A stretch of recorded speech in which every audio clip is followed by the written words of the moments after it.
ఒక్క మూత టానిక్ మాకు ఆ రోజు దొరకపోయి ఉంటే రోహన్ హెల్త్ ఇంకొంచెం అప్సెట్ అయ్యేదనమాట. ఏం జరిగిందంటే రోహన్‌కి కార్స్, బసెస్ ఇలా జర్నీ చేస్తే ఎమ్మటే వామిటింగ్స్ అయితాయి. ఒకరోజు అనుకోకుండా కార్‌లో ఫంక్షన్‌కి వెళ్ళాల్సిన సిట్యుయేషన్. అప్పటికే కార్‌లో 2 టైమ్స్ అయితే వామిటింగ్స్ అయ్యాయి. ఇంకో 5 మినిట్స్‌లో రీచ్ అయితాం కదా! ఇంకెందుకులే అన్నట్టు సిరప్ అయితే కొనలేదు. అమ్మ వాళ్ళ ఇంటికి వెళ్ళాం. అది పల్లెటూరు అనమాట.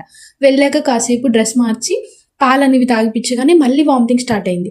పిల్లలకి ఎక్కువ సార్లు వామిటింగ్స్ అయితే వెంటనే డీలా పడిపోతారు.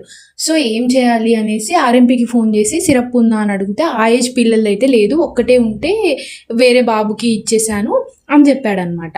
ఆగుదామా అనంటే మళ్ళీ వామిటింగ్ అయితే ఇంకా డల్ అయిపోతాడు. పోనీ టౌన్‌కెళ్ళి తీసుకుందామంటే అప్పటికే నైట్ అయిపోయింది. ప్లస్ మాది పల్లెటూరు. వెళ్ళడానికి అంత పాసిబిలిటీస్ లేవు.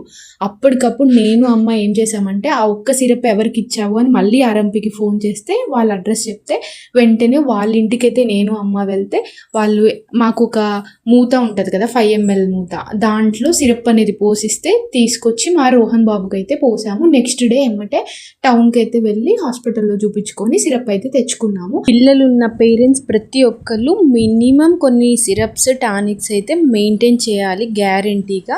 అవి ఏంటి మినిమం గ్యారంటీగా మెయింటైన్ చేయాల్సిందనేది నెక్స్ట్ వీడియోలో చెప్తాను. బాయ్.